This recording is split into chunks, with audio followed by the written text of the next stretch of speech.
Podgestão, a terceirização em foco, uma realização do IMB Instituto Mais Brasil, do Cinepress e do Sindepress em Paraná. E hoje nos nossos estúdios, aliás, nossos estúdios não, eu estou tendo a honra aqui em São Paulo, nos belíssimos estúdios do Sindicato dos Comerciários e recebendo no nosso podcast o nosso amigo, esse querido amigo, presidente nacional da UGT e do Sindicato dos Comerciários de São Paulo, Ricardo Patá. Ricardo Patá, seja bem-vindo. Olha, eu vou lhe falar, é uma surpresa agradabilíssima. Nós temos aqui o nosso podcast, tem essa estrutura que você está utilizando por uma atividade que você está fazendo aqui em São Paulo, né? Mas é uma alegria em poder falar com o podcast do Cinepress e com o Paulo Rossi, meu Deus do céu, que é, para mim, um dos interlocutores na comunicação melhor, não tem igual. Na política, então, nem se fala. Paulo Rossi, é um prazer estar com você. Obrigado, Patá. E começando o nosso podcast, esse bate-bola, porque é uma conversa realmente de amigos, eu gostaria, Patá, de saber como está o trabalho da UGT nacionalmente. A gente teve que fazer um resgate, o movimento sindical, né, depois de todos esses anos, vamos dizer assim, cabulosos, nebulosos que nós passamos, e agora com a retomada, com a eleição do presidente Lula principalmente, o movimento sindical voltou a ter protagonismo. Eu gostaria de saber como que é o trabalho que a UGT está realizando para que esses direitos dos trabalhadores que foram literalmente jogados no lixo possam em parte ser recuperados.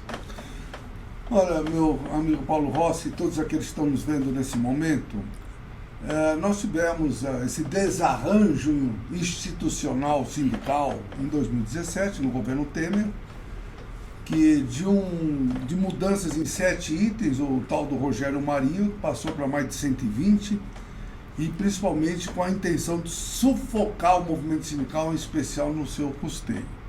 E outras mudanças que tiveram fim da homologação, da ultratividade, muitas coisas que foram prejuízos enormes para o movimento sindical. Naquela oportunidade, o governo falava, olha, nós estamos fazendo, vai gerar milhões de empregos. Não gerou nada. Reforma não gera trabalho, não gera emprego. E aquela reforma especial não gerou absolutamente nada, gerou simplesmente insegurança e a tentativa de diminuir o movimento sindical, que em países democráticos o pilar social fundamental é a estrutura sindical. E o governo Bolsonaro, em seguida, queria acabar com a obra feita no governo Temer, tendo medidas provisórias absurdas para eliminar definitivamente o movimento sindical. E desde essa época, o movimento sindical realmente passou por situações muito difíceis, e está passando ainda, muito difícil. Com o governo Lula, o cenário muda, não é? E depende de nós como vamos estruturar. E aí o que nós estamos fazendo enquanto o GT e as centrais sindicais? Nós estamos tentando repactuar alguns temas da reforma, não revogar e não voltar mais o imposto sindical, mas ter um formato de custeio que dê tranquilidade para a estrutura sindical num país continental como é o Brasil, poder desenvolver seu trabalho. Hoje nós temos trabalho análogo à escravidão, discriminação racial, discriminação da mulher, mesmo que tenha até legislação que o salário do homem e da mulher é igual, lei recente do Lula, assim. Mas que diga-se passagem, Patá, a CNC, inclusive a área do comércio, entrou com uma ação contestando essa lei. Então, a CNC e CNI, que é um absurdo. E além dessas questões, nós queremos também fazer autorregulamentação. E a autorregulamentação é mostrar para nós mesmos e para a sociedade, de uma forma geral, a estrutura sindical que nós queremos no nosso país. Nós queremos uma estrutura sindical transparente. Então, todas as prestações de contas tem que estar na internet. Porque quem paga o sindicato é sócio e não sócio. Então, todo mundo tem que estar sabendo onde é que vai o dinheiro, o que faz com o dinheiro. Isso é muito importante. Segundo, eleições transparentes. Você sabe, e algumas das pessoas que estão nos vendo também sabem, que tem sindicato que só o presidente sabe quando tem eleição. Nem os diretores sabem. Não é isso que nós queremos. Não é esse sindicalismo que nós queremos. E, no máximo, a gestão a cada 4 anos. Pode ter reeleição, mas no máximo a cada 4 anos. Essa seria a autorregulamentação.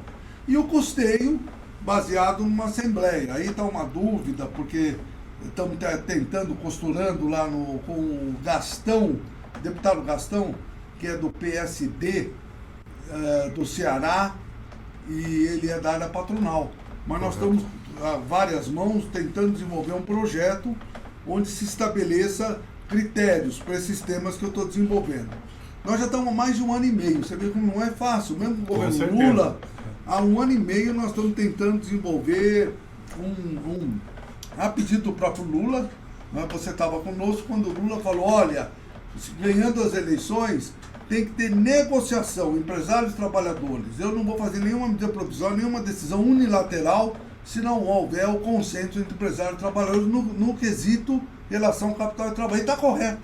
Só que como dá trabalho e é muito difícil, não conseguimos. De qualquer maneira, nós estamos desenhando esse projeto a várias mãos, no sentido de dar tranquilidade para a estrutura sindical, né, num país continental, como disse, com tanta informalidade, trabalho análogo à escravidão, tantas coisas acontecem no nosso país que o pilar sindical, social é fundamental que ele seja fortalecido, né? Então tem que ter esse custeio, o formato nós estamos desenvolvendo, já foi definitivamente, olha a redundância, a questão da constitucionalidade da cobrança do assistencial de sócio não sócio pelo Supremo, que é muito bom, e agora o TST está modulando também, então nós estamos sendo chamados no TST com essa finalidade, e paralelamente estamos desenvolvendo com o Parlamento um projeto que, juntamente com os líderes dos partidos, empresários e trabalhadores, possam ter segurança em algumas mudanças e adequadas ao adorável mundo novo que nós estamos vivendo. E é muito importante também, Paulo, dizer que nós estamos na 4ª Revolução Industrial e ela, com a pandemia, foi potencializada. Então nós temos aplicativos, home office, teletrabalho, caixa sem caixa, tantas coisas estão acontecendo e coisas que não voltam mais ao que era antes da pandemia. Aquelas plataformas Zooms, hoje a gente faz isso, que é muito bom. Com certeza. Bom. Então a tecnologia também é um elemento importante que nós estamos desenvolvendo nessa relação capital e trabalho, um novo sindicato. O sindicato atual, né, principalmente para trazer os jovens. Nós temos que trazer jovens, trazer as mulheres, e é o desafio que a UGT e as demais centrais estão percorrendo para a superação da adversidade. Mas, Patá, você concorda comigo que o movimento sindical, ele peca muito na comunicação? São poucas as entidades. Eu dou um exemplo aqui, os sindicatos comerciais de São Paulo. Ele sabe se comunicar com o trabalhador porque tem meios de comunicação. Pega o CIEMACO também, que é um sindicato muito atuante, forte. Lá no Paraná, o CIEMACO do Paraná, os servidores de Londrina, o das cooperativas, o Citrascop. Então são sindicatos, claro que o SIGMUC da Guarda Municipal também é um sindicato que tem uma comunicação muito forte. Mas 90%, infelizmente, das entidades ainda pecam pela falta de comunicação. E o jovem hoje, nós sabemos que a única maneira de se comunicar, e não adianta também montar Facebook, com todo respeito à rede social Facebook, mas tem jovens que sequer têm o Facebook porque está ultrapassado.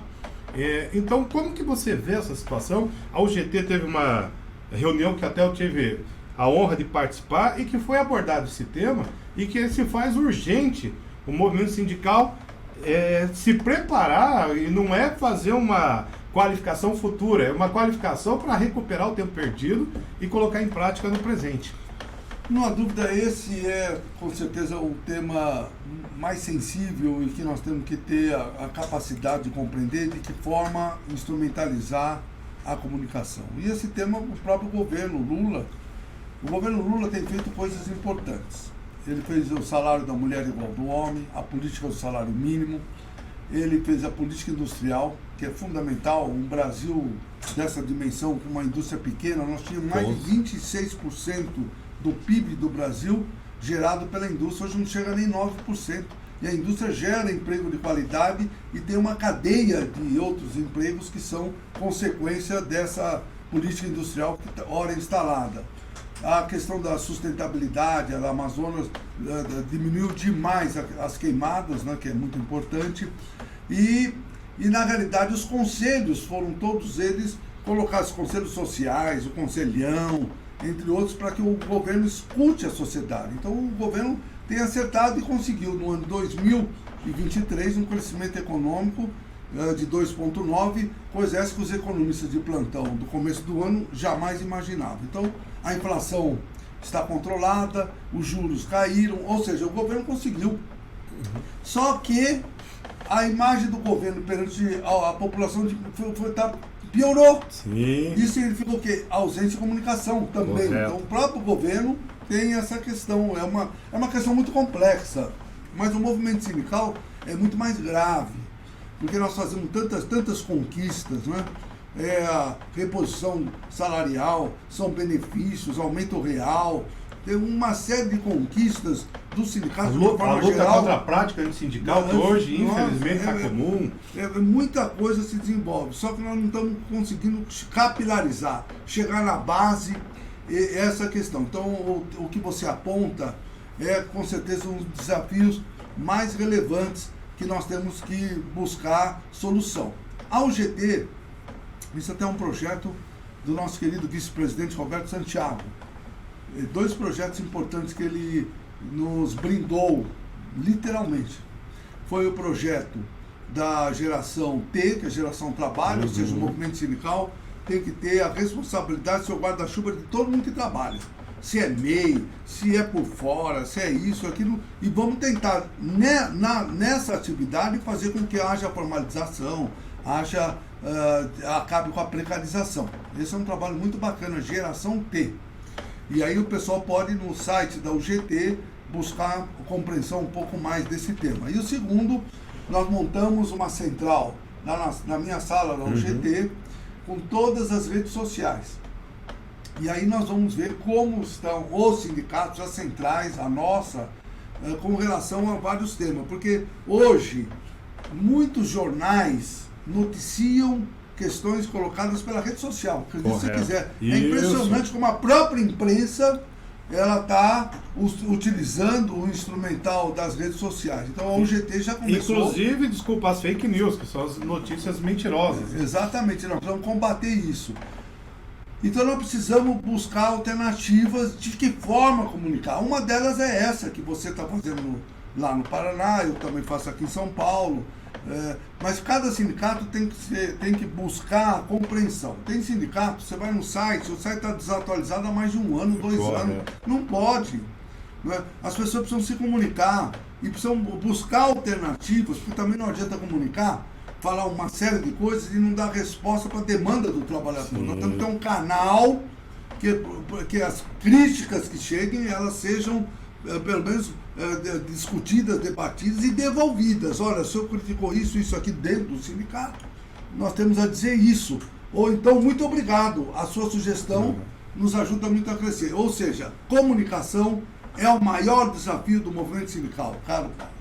Muito bem, Patá. E agora, aproveitando também, ainda falando um pouco mais da UGT, nós sabemos que a UGT hoje, na área de comércio, bens e serviços, ela é a maior central sindical no país. Isso é claro se pegarem e compararem entre as centrais os dados.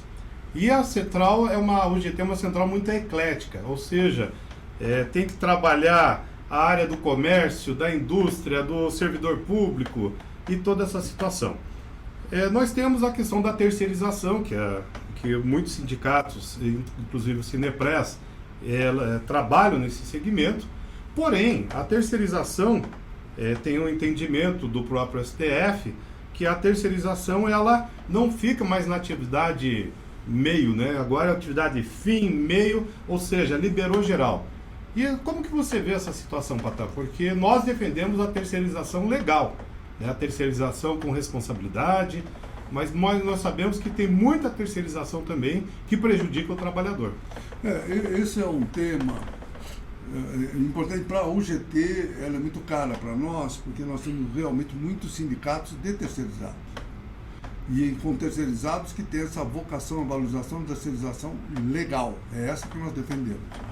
E nós nos orgulhamos muito, o Paulo e todos aqueles que estão nos vendo, de representarmos a base da pirâmide. A maior parte do comércio e serviços, como você disse, são representadas por nós. E nós temos que dar respostas, né? E muitas vezes sindicatos que têm a terceirização, né, como o CIEMACO, o próprio Sindipress, né, tem também, né, vários têm. As convenções coletivas são, às vezes, melhores do que os sindicatos que não têm terceirização. Então, nós precisamos, primeiro, valorizar muito essas entidades que têm essa compreensão. O mundo mudou muito, tem certas questões que não vão voltar mais. Agora, lógico, terceirizações ilegais, terceirizações que são precarizantes, isso nós somos contrários. Mas a terceirização, principalmente daqueles sindicatos que tem os SEMACOS do Brasil todo, né? O Sindipress, tanto de São Paulo quanto do Paraná e outros locais, né? Correto. Tem essa terceirização legal. O Sindeac lá. O Sindiac, vários sindicatos têm essa característica. Então nós precisamos diferenciar. Agora, não podemos generalizar porque, infelizmente, tem algumas terceirizações, como você mesmo disse, que nós reputamos como ilegais, precarizantes, e nós não concordamos. Ok, Patá. E claro, mais um tema que não existe consenso entre as centrais sindicais, mas que a UGT defende, e eu gostaria, né, eu sei, particularmente eu sei o teu posicionamento, mas para os nossos telenautas que estão agora nos assistindo, desoneração da folha de pagamento, Patá. Como que é teu posicionamento, o posicionamento dos comerciários, do próprio Patá, presidente da UGT, em relação a esse tema, que, como falei, não existe consenso, mas que nós temos que nos posicionar. Olha, esse é um tema que desde 2011, quando iniciou no governo Dilma, por conta do desemprego, que era alto naquela oportunidade, e da valorização das empresas para que elas pudessem crescer e gerar emprego. Desde aquela época, o GT sempre foi favorável, desde que haja contrapartida, que é a manutenção do emprego. Então, são 17 setores. Eu, na verdade, eu defendo pessoalmente, é uma questão que nós vamos precisar discutir no GT para emitir uma opinião oficial de todo o GT. Mas nesse caso específico, é a minha opinião, todos os setores vão ser desonerados. Agora, é lógico que nós precisamos ver quem paga a conta. Porque nós temos aí a Previdência, temos a saúde, e para fazer políticas públicas, vários dos recursos que são na folha de pagamento recepcionados são exatamente com essa finalidade. Então não dá também para simplesmente desonerar todo mundo, que seria o ideal. Porque o salário, a empresa paga praticamente o dobro do que o funcionário recebe. Então é muito ruim. Não é? Então o salário fica baixo, mas a empresa paga muito. Não é isso, nós queremos que o salário seja bom. E com essa perspectiva, é importante que a desoneração seja mantida. Agora, precisa se dialogar mais, precisa se conversar mais. E o governo, a meu ver, ele errou, porque teve o debate no parlamento. O parlamento aprovou a desoneração, porque essa desoneração é uma novela desde 2011. Sim, um dos últimos atos foi esse ano, onde o governo demorou muito para conversar, tanto com a área empresarial quanto dos trabalhadores, o formato ideal para tal da desoneração. Demorou. Foi aprovado. O presidente Lula vetou, derrubaram o veto. Aí entra no Supremo. E o Supremo, até pouco tempo atrás, tinha uma outra opinião. Foi o Zanin que se sensibilizou com o pedido e deu a canetada lá e acabou com a desoneração. Mas, ao mesmo tempo, já voltaram a negociar. Para esse ano, a desoneração está funcionando. E a partir do ano que vem, até 2027, que era o limite dessa desoneração, a cada ano vai ser implementada uma oneração, discutida pontualmente com certos setores. Por exemplo, o setor têxtil é um setor que merece uma observação, um olhar um carinho. É um setor que tem uma concorrência extraordinária mundial.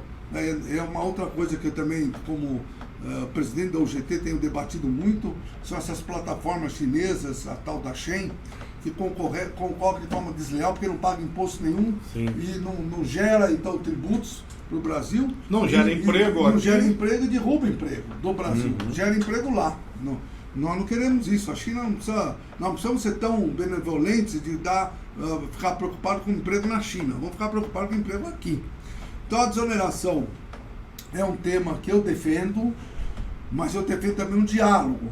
E também tem uma questão, a maior parte desses setores, são 17, eles são os principais contratantes de mão de obra jovem.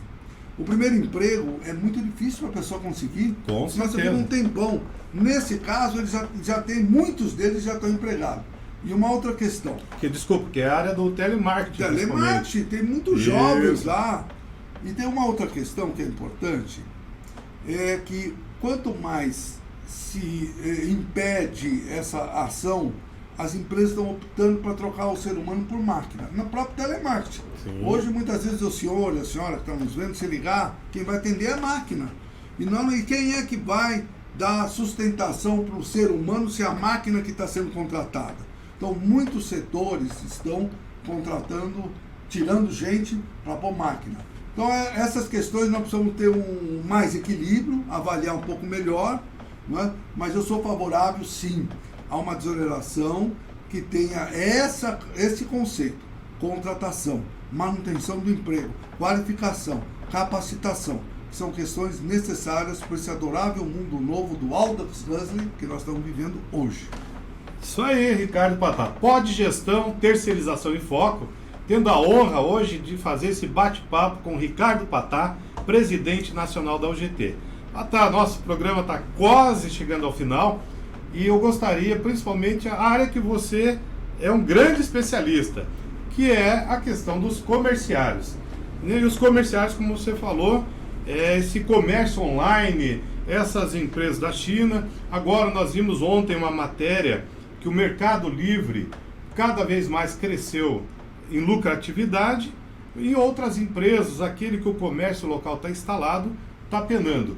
Como que você vê com essa situação e o que a UGT, né, que é a maior central sindical nessa área de representação de trabalhadores, está se preparando para fazer esse debate? Olha, Paulo, lógico que interessa muito aos comerciários, mas interessa a todo mundo. E você está nos ajudando e ajudando muito a construir, juntamente com o nosso secretário nacional do Comércio, juntamente com o presidente da Federação dos Comerciários do Paraná, o nosso companheiro Léo, construindo o maior congresso dos comerciários que o Brasil já teve, que vai ser em agosto, lá no Paraná, em Foz do Iguaçu. Exatamente com essa perspectiva, né? Que é a inteligência artificial, essas mudanças que estão ocorrendo de forma sistemática. Eu comecei a trabalhar em 1972. Muita gente O não tinha Adriano nascido. está no estúdio aqui, o Fabinho também não era nascido, Não né, eram Fabinho? nascidos nessa época. Comecei a trabalhar no Bazar 13, que hoje é Pão de Açúcar, e na loja que existe hoje. Não, o ainda, Wesley, né? ele já era nascido, né? Já, o Wesley já era. O Wesley já estava. O Wesley é velho. Eu sou de 79. Olha lá. E aí, naquela loja, tinha mais de 1.000 funcionários. A mesma loja hoje, que ela continua lá, tem 400 funcionários. Então, as mudanças são extraordinárias. A terceira revolução industrial, aconteceu umas 40 anos atrás, ela atingiu dois setores de forma muito profunda. O setor financeiro, que tinha 1 milhão de trabalhadores na época, baixou para 400 mil, e até hoje não aumentou, continua. E o setor do agronegócio e rural, que teve a mecanização, começou lá. Essa quarta revolução, que tem há uns 10 anos atrás já, ela atacou e ataca todos os setores, e com a pandemia foi potencializada. No caso do comércio, nós temos aí a maior parte dos setores administrativos das grandes empresas que ficam aqui em São Paulo, elas funcionam agora hibridamente. Muito home office, muito. E aí nós precisamos ver, essa é uma questão que o mundo do trabalho precisa se preocupar. Quem é que se preocupa com a saúde do trabalhador que está em casa? É bom, é ótimo e tal, mas será que a mesa é adequada? A iluminação? A saúde mental do pessoal? Nós precisamos, essa é uma questão preocupante, né? Com certeza. E o teletrabalho, e o e-commerce. O e-commerce hoje cresceu demais, mas muito. O crescimento do e-commerce, ele diminui, enxuga as lojas físicas. E aí e as lojas físicas são as que empregam mesmo. Começa a ter diminuição do emprego também nessa atividade. Então, todos esses conflitos que nós estamos vivenciando hoje, nós vamos debater em agosto. Eu quero convidar que você, se é comerciário, já vão ficando atentos, né? E o próprio podcast aqui que o Paulo Rossi comanda e comanda bem, já vai dar informações precisas de como se inscrever, porque esse debate nós vamos fazer com muita gente do Brasil inteiro, para a gente compreender um pouco o que fazer. Nós não podemos ir contra a tecnologia, é impossível. Mas nós podemos criar algumas regras. O único setor no mundo que uma legislação proíbe a automação é no Brasil, é os postos de gasolina. Correto. E aí tentaram até fazer mudança de lei, e isso aconteceu no governo Fernando Henrique, que estava com desemprego ampliado, então para eliminar o desemprego, eles impediram que houvesse automação. No mundo todo tem automação. Se acontecer automação no Brasil da forma que estão querendo, 500 mil pessoas vão perder o emprego. Correto. Então nós precisamos pesar um pouco. A tecnologia é importante? É. Longevidade. O senhor e a senhora vão passar de 100 anos, pode ter certeza. Escreva, seu João, 100 anos eu dou para o senhor, não vai viver menos. Porque é impressionante, os remédios, né, traz tanta coisa importante, né, em tudo.